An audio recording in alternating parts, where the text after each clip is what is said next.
अस्सलाम वालेकुम प्यारे बच्चों, आज हम पढ़ेंगे यूजेस ऑफ डायमेंशनल एनालिसिस।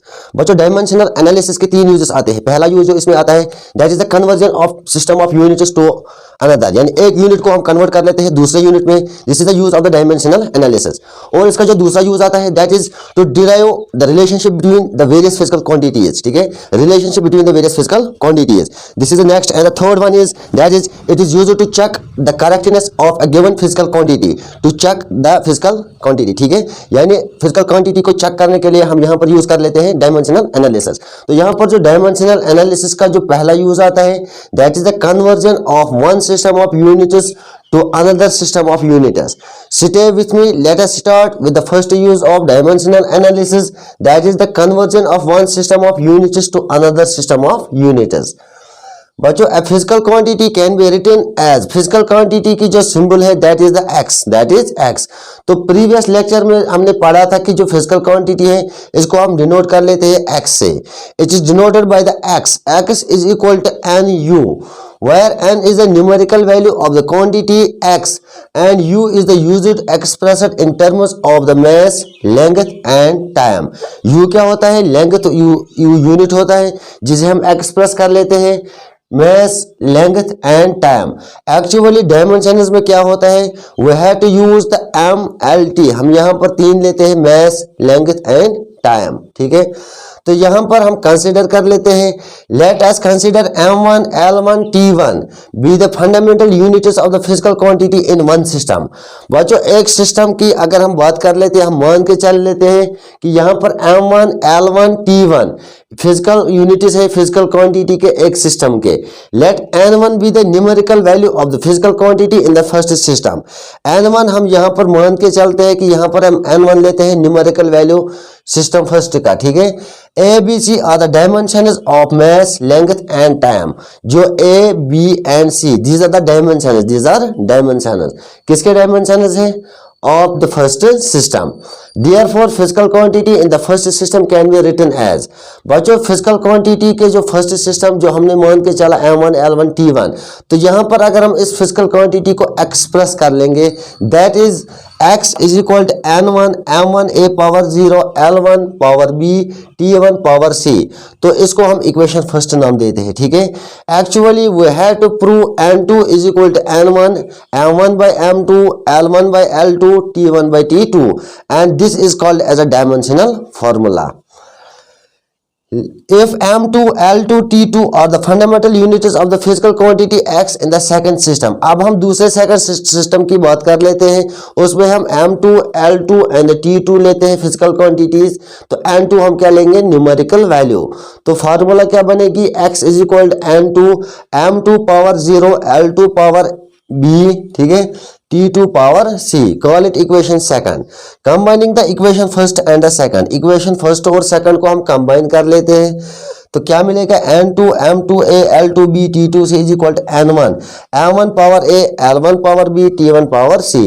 जब हम इनको आपस में कंबाइन कर लेते हैं तो we have to given that n2 is equal to n1 m1 by m2 a l1 by l2 t1 by t2 a b c these are the dimensions of the physical quantity. ठीक है, ये क्या है? Dimensions of the mass, length and time.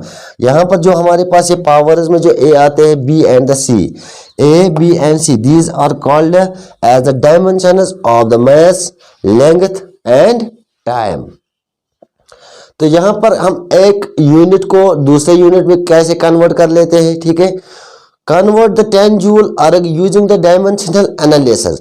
बच्चों, अगर हमें 10 joule work का जो यूनिट आता है दैट इज जूल, द ऐसा unit of the work is joule. यहाँ पर 10 जूल वर्क को हम कन्वर्ट कर लेते हैं डायमेंशनल एनालिसिस से। Joule is a unit of work. तो ऐसा यूनिट जब हम जूल का देखते हैं, वर्क का देखते हैं दैट इज द जूल। ठीक है, dimensional formula of the work, जब हम वर्क की बात कर लेते हैं डायमेंशनल इसके देखते हैं that is m0 l2 t minus 2। तो SI और CGS सिस्टम में जब हम इनको देखते हैं तो SI सिस्टम में जूल का जो यूनिट आता है mass that is 1 kg, L1 that is length 1 metre, time second n1 is equal to 10। तो हमारे पास n1 कितना दिया है, that is 10 joule. Numerical value हमारे पास गिवन है। तो सीजीएस सिस्टम में जब हम देखेंगे m2 is equal to 1 gram, l2 is equal to 1 centimetre, t2 is equal to 1 second, n2 is equal to n2 निकालना है, ठीक है। तो डायमेंशनल फार्मूला हम यहाँ पर यूज कर लेते हैं, n2 is equal to n1, m1 by m2 a, l1 by l2 b, t1 by t2 power c। n2 is equal to we have to given n1 हमारे पास 10 दिया है, इनटू m1 मैस का क्या mess कितना दिया है, that is 1 kg divided by 1 gram power 1 into 1m divided by 1 centimetre. Length को metre में लेते हैं सेंटीमीटर, तो यहाँ पर गिवन है, ठीक है, पावर 2 इनटू टाइम दिया है सेकंड्स में 1 second minus 2 is equal to that is 10 into 1000 gram. KG किसके बराबर होता है, 1000 ग्राम के divided by 1 gram into metre किसके बराबर होता है, 100 centimetre divided by 1 centimetre into 1 second by 1 second, that is 1। n2 is equal to 10 power 1 into 10 power 3 into 10 power 4 is equal to when bases are same power should be added, ठीक है। यहाँ पर bases हमारे पास क्या है, same, तो powers add होते हैं, that is 10 10 10। तो एक 10 लेते हैं, इन powers को हम क्या कर लेंगे, add, that is 3 plus 1 4 4 plus 4 that is 8 10 power 8। तो यहाँ पर पता चला कि 1 जूल वर्क जो होती है दैट इज द 10 पावर 8 अर्ग, 10 पावर 8 अर्ग। This is also a unit of the work, अर्ग, ठीक है। जब हमें जूल को कन्वर्ट करना होगा अर्ग में, we have to use the dimensional analysis. So this is the first, that is conversion of one system of units to the other system of units. Dimensional analysis is used to check the correctness of a given physical relation। बच्चों physical relation को check करने के लिए हम यहाँ पर लेते हैं डायमेंशनल एनालिसिस, ठीक है। तो क्या होना चाहिए कि right hand side, left hand side and the right hand side में जो आपके डायमेंशंस आने चाहिए दे आर सेम, ठीक है। पहले हम क्या करते हैं, इसमें हम डायमेंशंस लिखते हैं राइट साइड में, लेफ्ट साइड में तो LHS किसके बराबर होना चाहिए, RHS, left hand side is equal to right hand side. If the dimensions of the physical fundamental units of the RHS are equal, अगर फंडामेंटल यूनिट्स के डायमेंशंस राइट हैंड साइड में बराबर है, ठीक है, और equal to the dimensional units of the LHS of the equation, then the physical relation is dimensionally correct. बच्चों अगर फिजिकल फंडामेंटल यूनिट्स के डायमेंशंस लेफ्ट हैंड साइड में क्या है, बराबर है, और dimensional units left hand side के इक्वेशन में बराबर आने चाहिए राइट हैंड साइड के यूनिट्स के बराबर, तो हम ये कह सकते हैं कि जो फिजिकल रिलेशन है दैट इज डायमेंशनली करेक्ट। तब जाके हम इसको डायमेंशनली करेक्ट देंगे जब लेफ्ट हैंड साइड और द राइट हैंड साइड क्या हो गए, बराबर। Next, to check the correctness of a given physical relation among the various physical quantities following steps are required. किसी भी फिजिकल क्वांटिटी को, किसी भी फिजिकल रिलेशन को चेक करने के लिए आपके पास, हमारे पास कुछ ऐसे स्टेप्स हैं जिनको हमें फॉलो करना चाहिए, तब जाके हमें पता चलेगा जो फिजिकल क्वांटिटी है या physical relation is are dimensionally correct और not. First, write the dimensional formula in the sequence between below given physical quantity in a given relation or formula। आपके पास कोई भी रिलेशन या फार्मूला जो होगी, ठीक है, पहले हम उसके डायमेंशंस लिखेंगे, ठीक है। डायमेंशंस लिखने के बाद पहले हम उसका डायमेंशन लिख लेते हैं, ठीक है। यानी डायमेंशनल फार्मूला हम लिखेंगे सीक्वेंस में, तरतीब के साथ, जो आपके पास गिवन रिलेशन या गिवन फार्मूला होगी। इसके बाद हम दूसरा स्टेप लेते हैं, apply the principle of homogeneity. इसके बाद हम प्रिंसिपल ऑफ होमोजेनिटी का यूज कर लेते हैं। Third, if the dimensions of the fundamental quantities mass, length, time of the both sides of formula are same, then given formula is dimensionally correct.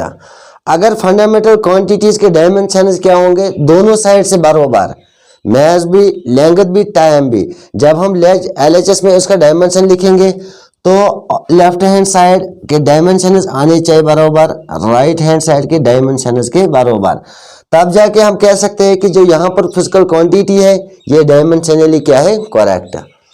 Fourth, if the dimensions of the physical quantity mass, length, time और not same, अगर दोनों side से physical quantity के dimension same नहीं होंगे तो हम ये कह सकते हैं कि जो गिवन फिजिकल रिलेशन और given formula it is not dimensionally correct. Actually, we have to prove that dimensional analysis is used to check correctness of a given physical relation. Now, check the dimensional consistency in the following equation. Fs is equal to 1/2 mv square minus 1/2 mv square. तो dimensional consistency की मदद से, analysis की मदद से हम यहाँ पर ये जज कर लेते हैं क्या ये इक्वेशन जो हमारे पास है F S is equal to 1/2 mv square minus 1/2 mu square, ये डायमेंशनली करेक्ट है और अनकरेक्ट. तो पहला ये सेटअप बच्चों हमने यहाँ पर देखा कि हम यहाँ पर पहले प्रिंस ये यूज कर लेते हैं डायमेंशनल फार्मूला हम लिखेंगे सीक्वेंस में. तो हमें पता है कि एफ क्या है, F is the force, F is force. जब हम फोर्स के डायमेंशन देखते हैं that is force is equal to mass into acceleration. इसके डायमेंशन निकालने के बाद हम जब हम डायमेंशन निकालते तो इसके डायमेंशन आते हैं M L T minus 2, that is m0 l0 t minus 2. S is the distance, S is the distance. Distance के क्या आते हैं, that is length L, where m is the mass, m is the mass and v is the velocity, v and u are the velocity. तो इनके dimension क्या है, L t minus 1 1/2 is dimensionless constant यानी 1/2. खाली हमने पढ़ा था जो प्योर नंबर्स होते हैं, कोई भी नंबर, रेशनल नंबर होगा, इरेशनल, पाई, ठीक है, फ्रैक्शन होगा, इनमें डायमेंशन नहीं है, तो डायमेंशन निकालने की जरूरत नहीं है. तो 1/2 is a dimensionless constant. Step second, F S is equal to 1/2 mv square. तो स्टेप सेकंड में हम क्या करते हैं, प्रिंसिपल ऑफ होमोजेनिटी का use. F S is equal to 1/2 mv square minus 1/2 mv square. तो हमारे पास इस इक्वेशन को करेक्ट देखना था. Therefore MLT t minus 2. तो यहाँ पर हमारे जो फोर्सेस के डायमेंशन निकले किस साइड से, राइट हैंड साइड से. This is the RHS. Right hand side से जब हम देखते हैं तो dimension of the force m0 l0 t minus 2 that is mlt minus 2 into l is equal to mlt minus 1 mlt minus 1 और mlt to 2 minus ml2 t minus 2. तो यहाँ पर आप देखोगे बच्चों, ठीक है, यहाँ पर ml2t minus 2 is equal to ml2t minus 2. तो यहाँ पर right hand side is equal to LHS, RHS is equal to LHS.